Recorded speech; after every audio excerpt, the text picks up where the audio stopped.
my name is Brantley Greenlaw, and we're here at the Gospel Ministries hangar in Collegedale, Tennessee, United States, giving you just a brief update on what's going on behind the scenes and how we prepare airplanes for the mission field. So behind me is a Cessna 310, and this is a twin-engine, 6-passenger airplane. We're currently working on it to finish the inspection on it, but we've actually sold it because it doesn't fit our mission profile to go into small jungle airstrips down in South America. So we sold it, and we have bought another airplane called a Cessna 182, and we'll show you some footage of that airplane. I just recently flew that back from Kansas City, Missouri out here to Tennessee so that we can get it prepared for the mission field. We currently have 6 aircraft now to work on, this 310 being one of them. Here to my right is a 425 that we used in Alaska.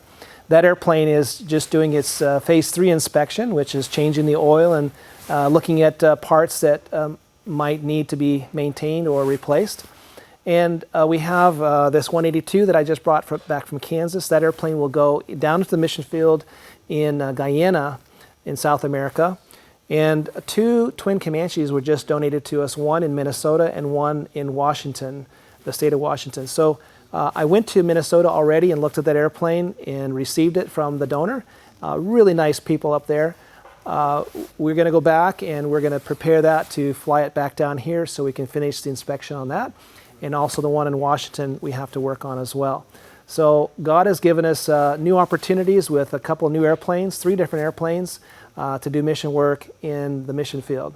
So at this point, I also want to introduce you to some of our mechanics who are working here. They don't like to necessarily get in front of the camera, but we're going to see what we can do here. All right. All right, while he's looking down there. Okay.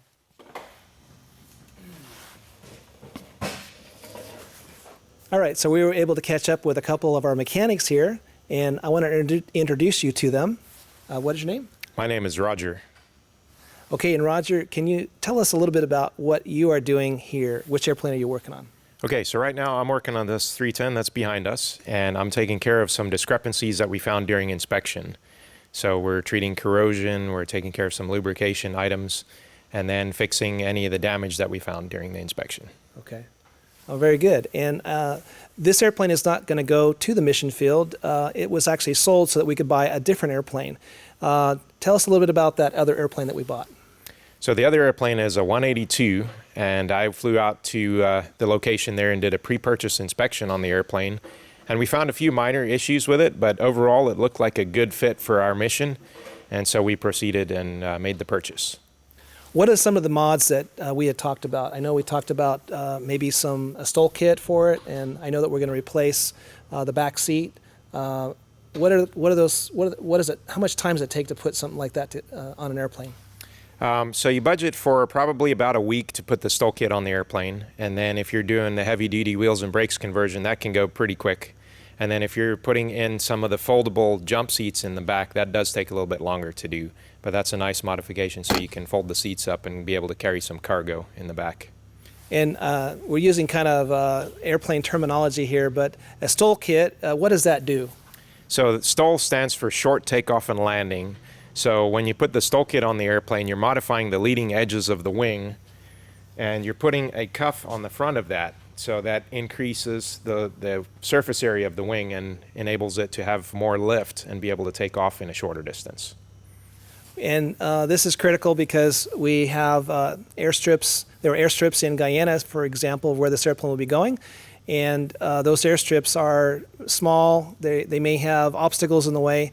And so this stall kit allows for a higher lift at slower speeds so the airplane can get in and out of these jungle runways much easier. All right, thank you so much, Roger. I appreciate it. Thank you, Brantley. Okay. Now, this is a 182P model, Cessna 182, and it's a 1973. It is more desirable for mission field work because in the third world countries, and actually here in the United States, avgas is more expensive than auto gas, and so if we can put auto gas in there, then it'll be less expensive, and this engine is capable of doing that. So we have a bright sunny day here today after some rain came through. And behind us is the 182P that we flew back from Kansas City, Missouri. And Roger was the one who actually did the pre-buy on that, like we said before, looking at it to make sure that it would be good for our use down in Guyana. So we're very excited that God has provided this airplane, and the donors who have provided, thank you so much for providing for this airplane.